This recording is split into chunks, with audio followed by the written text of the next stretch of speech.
نيفين ازيك عامله ايه؟ الحمد لله. ازيك يا عمرو؟ اولا عرفينا بنفسك، واحنا هنا النهارده هنتكلم عن حاجه الناس كلها مستنياها من بدري، فعرفينا الاول عن نفسك. انا نيفين محسن، HR دايركتور في احدى الشركات العالميه. HR دايركتور يعني كل ما هو متعلق بالتعيينات والانترفيوز وتعيين الموظفين في الشركه وكل حاجه. تمام، اهلا وسهلا. اهلا بيك.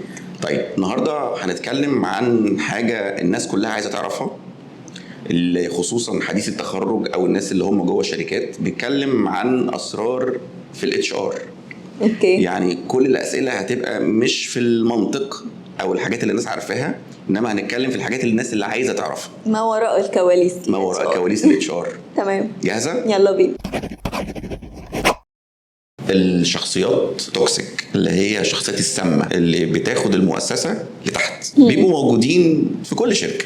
كاتش ار بقى بتبقوا عارفينهم ولا ما بتبقوا مش بيوصل لكم ان هم دول شخصيات توكسيك، وبتعملوا معاهم ايه؟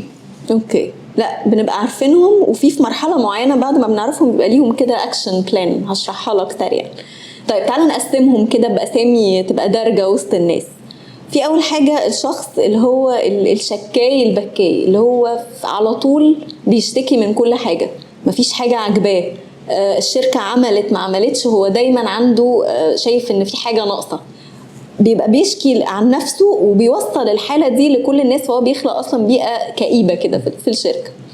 الحد التاني اللي هو العصفورة، بس العصفورة السامة توكسيك بجد، اللي هو بينقل كل الأخبار بين إدارته وبين بعض، بين إدارته وإدارات التانية للمدير. فبرضو الشخصية دي أحيانا بتكون مضرة وبتخلق بيئة مش أحسن حاجة كبيئة عمل يعني. وفي الشخص الغيور، الغيرة اللي تشد لتحت، تشد الفريق والشركة كلها لتحت، مش الغيرة اللي تحفز أو تخلينا كلنا عايزين نشتغل أكتر وننجح مع بعض. الأشخاص دي بقى حسب يعني الأول ببدأ إن أنا أعمل معاهم indirect coaching بطريقة غير مباشرة، ميتينجز أو إن إحنا نبدأ نتكلم معاهم. ببقى عايزة أفهم حاجات معينة في الشخصية وأحاول أشتغل عليها.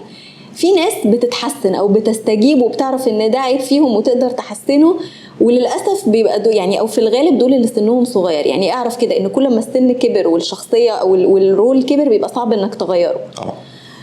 ففي ناس فليكسبل ومرنة انها تتغير، ودي تمام بتحل المشاكل دي وبنركز معاهم ومديرهم نفسه بيركز معاهم. وفي ناس مهما قعدت وحاولت ان انت تغير فيهم مش بتتغير، فبيبقى فيه يعني بيبقى لازم في وقت من الاوقات انك تطلعه، والا البيئة كلها او الشركة كلها هتفسد يعني.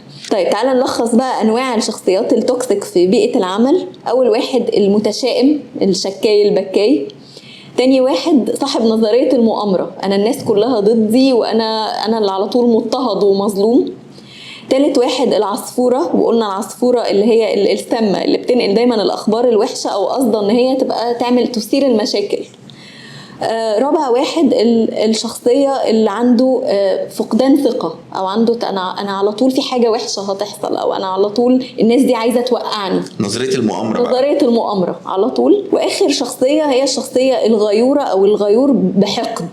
الغيرة نوعين، في غيرة ترفع الناس اللي حوالينا، لكن ده الغيرة اللي بيوقع نفسه وبيوقع كل الناس اللي حواليه. والأنواع اللي أنا قلتها دي كلها طرق التعامل معاها بتبدأ الأول بكوتشنج، إن أنا أتكلم والفت نظرهم للعيب ده. في ناس مرنة وبتقدر تتغير، لو ما تغيرش بنلجأ للمرحلة التانية اللي هو بديله إنذار أو warning. واخر مرحله اني لازم اشيله من البيئه دي علشان ما يفسدش بيئه العمل كلها. بيئه الاستبعاد وخلاص لازم.